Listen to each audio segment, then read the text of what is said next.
Alors aujourd'hui, je suis super content, j'ai fait un progrès énorme sur mon projet sur la machine à tricoter Silvereed SK840, tellement énorme que je suis en train de tourner de nuit, et je crois que c'est la première fois que je le fais, et au final, ma lumière est plutôt pas mal, donc je suis assez content. Donc ouais, progrès énorme sur cette machine à tricoter, sur ce projet de machine. Si vous vous souvenez, l'an dernier, j'avais dû vous laisser en début d'année sur les vidéos sur la SK840.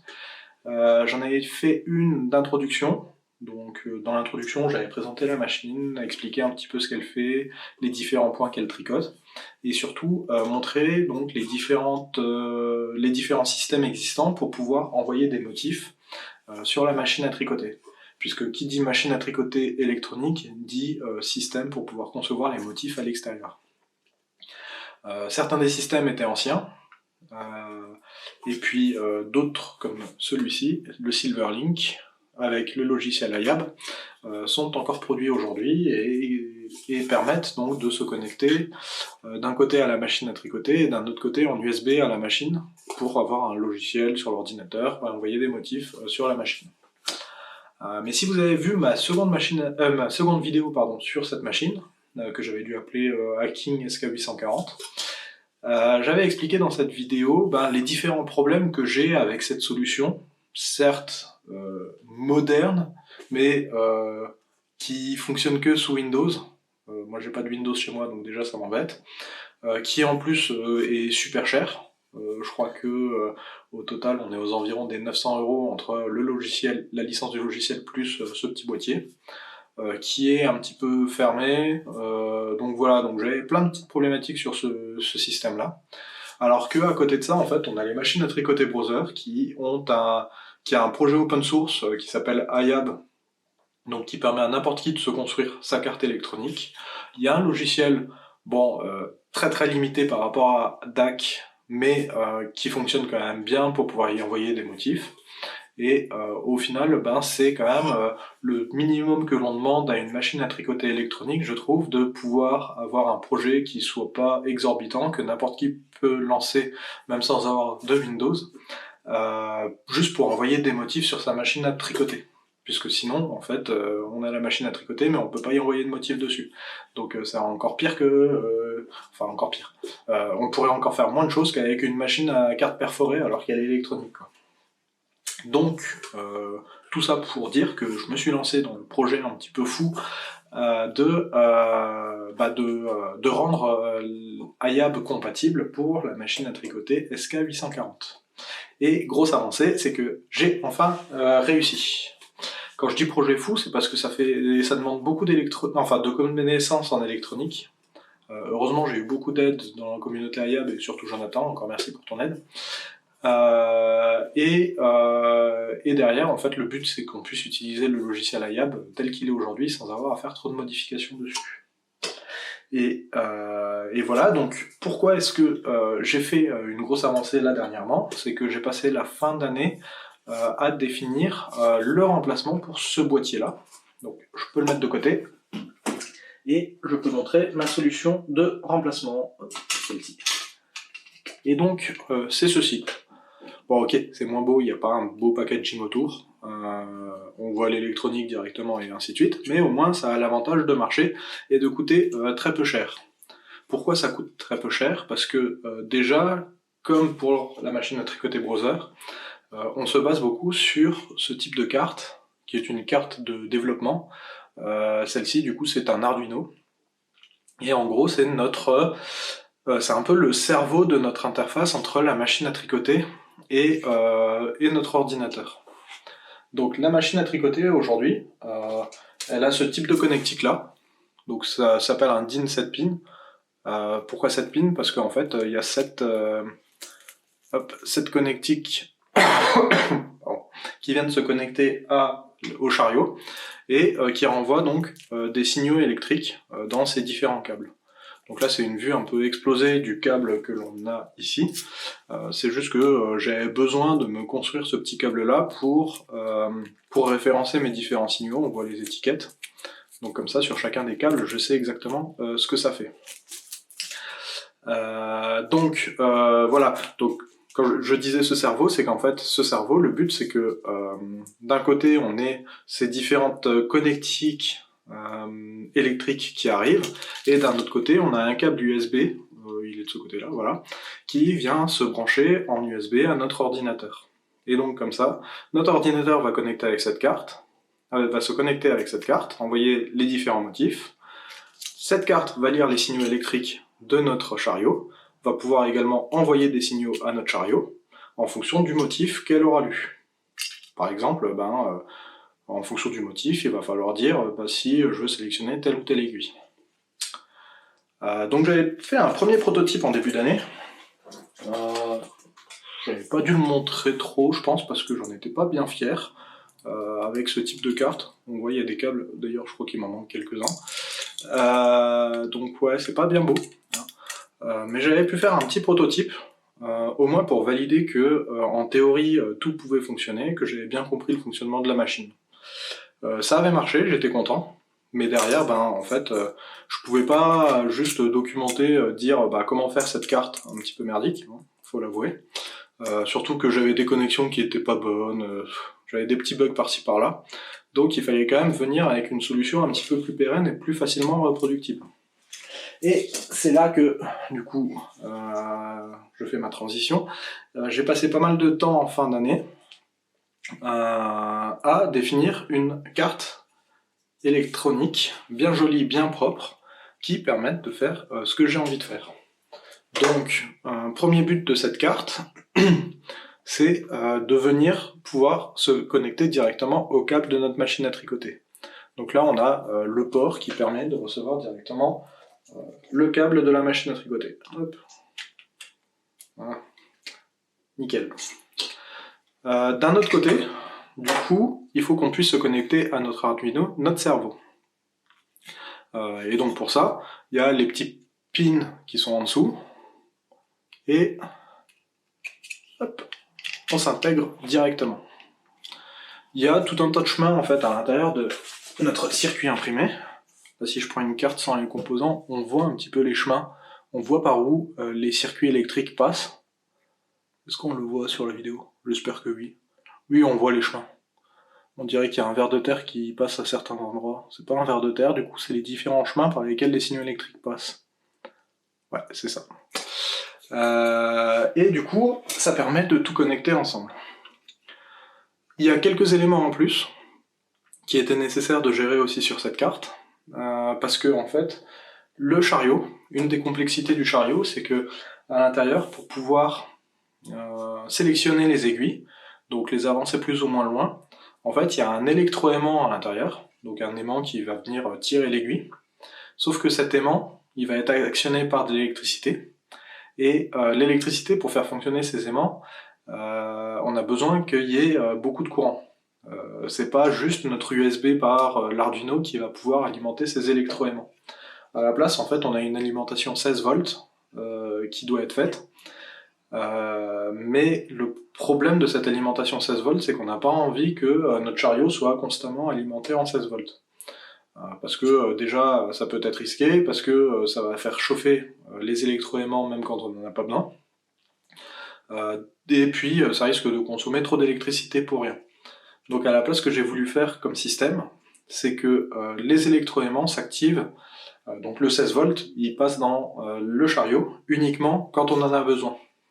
Donc quand on va bouger le chariot et qu'il y a des aiguilles qui vont devoir être sélectionnées, en fait il y a tout ce mécanisme-là, tous ces circuits électriques, grâce à ce relais qui est une sorte d'interrupteur en fait. Donc l'Arduino, quand il va dire qu'on a besoin des aimants, il va dire au relais « allume-moi les aimants ». Donc le relais il va fonctionner en mode interrupteur et il va laisser passer les 16 volts à l'intérieur de notre chariot par ici. Donc voilà, c'est ce que fait cette carte. Donc comme j'ai dit, je l'ai reçue hier par la poste. J'en avais déjà fait une début décembre, qui est là, mais je m'étais trompé. Je m'étais trompé parce que du coup, en fait, cette carte, j'ai fait le circuit électrique de cette carte, donc les différents composants, le choix choisir les composants, choisir comment ils sont agencés, les relier par les circuits électriques et tout ça. Et j'ai fait également le design de la carte, donc pour dire où vont les différents composants, quelle est la forme des composants. Parce que quand on fait créer la carte, c'est comme ça, on va dire où faut mettre les dessins, où faut mettre les trous, et ainsi de suite, pour que nos composants s'installent dessus. Malheureusement, j'avais fait une erreur sur ce connecteur-là. En lisant la doc, j'avais inversé des choses. Donc par exemple, à la place d'avoir du 16 volts, j'avais du 5 volts. Donc ça encore, c'est pas trop grave. Mais le plus grave, c'est qu'à la place d'avoir du 5 volts, j'avais du 16 volts. Ça, c'est plus embêtant déjà. Donc j'avais quand même créé la carte, j'avais quand même essayé de bidouiller des trucs. Ça marchait à peu près, mais c'était pas très stable. Et je me demandais toujours pourquoi c'était pas très stable, si c'était mes petites corrections qui merdaient, ou s'il y avait vraiment quelque chose de problématique. Et c'est hier, en recevant du coup ma carte corrigée, que j'ai vu que ça fonctionnait très bien. Donc voilà tout ce petit laïus, mais je suis super content, j'ai quelque chose qui marche maintenant. Donc je vais pouvoir vous faire une démo dans cette vidéo, et puis si vous voulez je peux même vous montrer le logiciel qui a permis de concevoir cette carte, et de l'envoyer ensuite en fabrication. En prochaine étape, j'ai pas mal de tests encore à effectuer pour valider que ça marche vraiment bien, notamment avec des grands motifs, donc des grands motifs qui vont quasiment sur les 200 aiguilles, mais aussi des motifs assez hauts, pour valider que il n'y a pas de problème de chauffe et autres. Donc voilà, vraiment faire des tests. J'ai encore des petites modifications à faire sur cette carte. Je me suis rendu compte de 2-3 petits détails à améliorer. Et puis je vais également essayer d'améliorer le circuit électrique. Là pour le moment j'étais parti sur quelque chose de simple que j'avais déjà vu ailleurs, pour éviter d'avoir trop de déconvenus. Mais je vais essayer de l'améliorer pour essayer de le rendre le plus performant possible, ou au moins un petit peu plus performant que ça. Mais voilà. Et du coup, pour rappel, donc le but c'est d'avoir quelque chose qui soit vraiment pas cher. Juste l'Arduino, en fait, c'est ça qui va coûter le plus cher. Je crois qu'on est à une quarantaine d'euros, quelque chose comme ça. Mais sinon, toute la carte, la carte, le circuit imprimé, ça, à faire, ça coûte à peu près 1 euro par carte, même pas. Les différents composants, on va en avoir, je sais pas, peut-être pour 2-3 euros sur les différents composants. Ce qui est vraiment embêtant, c'est qu'il faut produire en quantité et commander en quantité. Par exemple, les composants, il y en a certains qui se commandent par lot de 25. Les frais de port pour la carte, à chaque fois, ça coûte un petit peu, ou sinon ça prend un temps fou. Les composants, c'est pareil, il y en a des fois pour plus cher en frais de port qu'en composants. Mais voilà, ça va être une question aussi à voir comment on peut se fabriquer une carte unitairement qui soit pas trop chère, avec ses frais de port et ainsi de suite. Mais en tout cas, avec ce système-là, on va s'en tirer, je sais pas, mais du coup, j'ai dit une quarantaine d'euros pour ça, quelques euros pour ça, il y a une alimentation 16 volts aussi à trouver, un câble USB à trouver. On est quand même loin de l'échelle de grandeur des 900 euros pour le logiciel Silverlink. Et n'importe qui peut se le créer, puisque les fichiers sources sont disponibles en ligne, que ce soit pour le design de la carte, n'importe qui peut aller les trouver et se lancer une production de carte, ou le logiciel qui va tourner à l'intérieur du framework et discuter avec le logiciel IAB. Tout est disponible en ligne gratuitement. Donc voilà. Maintenant, place à la démo. Et puis voilà, pour voir comment ça fonctionne. À tout de suite sur la machine. Bon, là, niveau éclairage, on est déjà un petit peu plus limite, mais c'est pas grave. Du coup, j'ai déjà fait mon montage donc sur la machine à tricoter. J'ai préparé mes différentes connexions. Donc là, on voit la carte qui est branchée à la machine, qui est branchée aussi du coup là en USB et qui est branchée au 15 volts, enfin 16 volts pardon. On voit l'ordinateur derrière. Alors si je mets ma main comme ça pour essayer de cacher, hop, on peut voir on a notre motif, du coup le joli Space Invader. Ça va être notre motif de test ici, donc qui est ouvert dans le logiciel IAB. Et c'est ce logiciel-là, du coup, qui va envoyer notre motif à l'Arduino, et l'Arduino qui va envoyer donc des signaux, enfin lire les signaux électriques du chariot, et en renvoyer en réponse. Donc le chariot, j'ai déjà mis mes deux fils, j'ai du blanc et du gris en couleur contrastante. Le chariot, je le passe en mode ferraille pour tricoter du jacquard. Et ici, on peut voir que donc il y a les aimants qui indiquent où va être tricoté le motif, qui sont en place. Ça a une importance parce qu'en fait c'est en partie, enfin c'est un des signaux qui arrive ensuite par ce câble ici, et du coup c'est là enfin c'est ce signal-là qui va nous dire où sont les aiguilles à sélectionner pour notre motif. Donc c'est très important. Donc voilà, on est tout prêt. Je vais pouvoir activer, donc passer en mode tricot sur l'ordinateur, sur Ayab, NIT. Et là maintenant, Ayab, lui, il attend que je bouge mon chariot pour aller tricoter. Et là, il a envoyé la première ligne.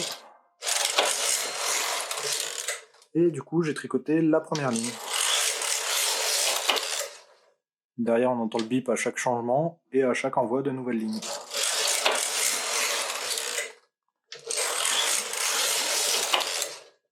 Donc ce qui se passe en fait, c'est que à chaque maille, donc là on peut voir la prévisualisation, on a un carré noir qui va dire si la maille doit être sélectionnée pour la couleur contrastante ou blanc pour la couleur principale. Ce qui se passe, c'est que là à l'intérieur, du coup, lui, il suit le passage du chariot pour lire chacune des aiguilles et en fonction du motif, il va dire si cette aiguille doit être aimantée pour revenir en arrière et donc sélectionner la couleur principale ou pas. Et donc là, on peut voir, est-ce qu'on arrive à le voir à la caméra? On a des aiguilles qui contiennent des mailles de couleur grise, d'autres qui contiennent des mailles de couleur blanche. Et à chaque passage de chariot, ben, ça va être ainsi de suite, et c'est ça qui va former notre motif.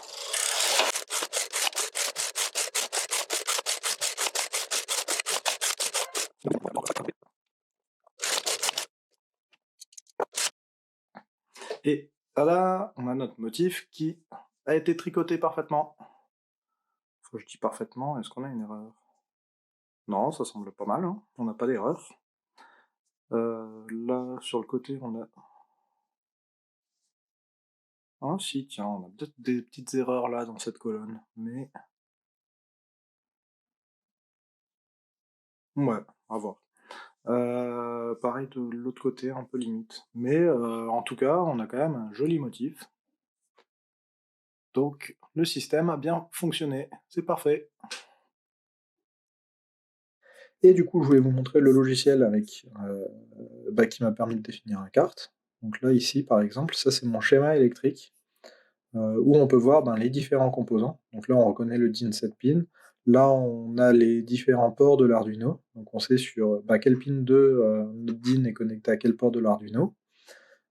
Et puis on sait les différents composants. Donc là, on a des résistances qui sont connectées. On voit les LED ici. On voit le condensateur qui est là. On voit l'alimentation 15 volts qui est là, et ainsi de suite. Donc grâce à ce schéma, ensuite, on peut hop, créer donc notre schéma de carte ici, où on va placer les différents composants et les relier, faire des petits chemins. Donc les chemins, je crois que je les avais appelés des vers de terre tout à l'heure. Donc ces chemins rouges là, c'est par là que passe l'électricité. Donc là, quand c'est gros, c'est que on a le 15 volts qui passe par là, puisqu'il y a plus de puissance, donc il faut des chemins plus larges. Et donc on a tous nos composants qui sont là, et du coup, de ces fichiers, on va pouvoir les exporter et les envoyer en production ensuite pour les recevoir. Donc voilà, qui clôt cette vidéo. J'espère que ça aura été instructif, que ça n'a pas été trop long. Si jamais vous avez des questions ou autres, n'hésitez pas à mettre des commentaires. Et puis voilà. J'ai encore quand même beaucoup de boulot sur ce projet. Il faut que je continue à faire mes tests. Comme tout à l'heure, là, j'ai vu qu'il y avait une colonne de chaque côté qui sélectionnait un petit peu mal les couleurs. Donc il va falloir que je teste tout ça, que je m'assure que ça fonctionne bien. Il faut aussi que je termine de documenter tout le projet. Donc pour rappel, tout est disponible en ligne à tout le monde. Je pourrais mettre le lien du repository GitHub qui est l'espace d'échange en commentaire de la vidéo. Et puis voilà, donc des tests et ainsi de suite et puis, ben, expliquer comment pouvoir se créer sa propre carte pour que ensuite n'importe qui puisse se la faire également, heu et puis voilà. Bah, je clôture là, à bientôt.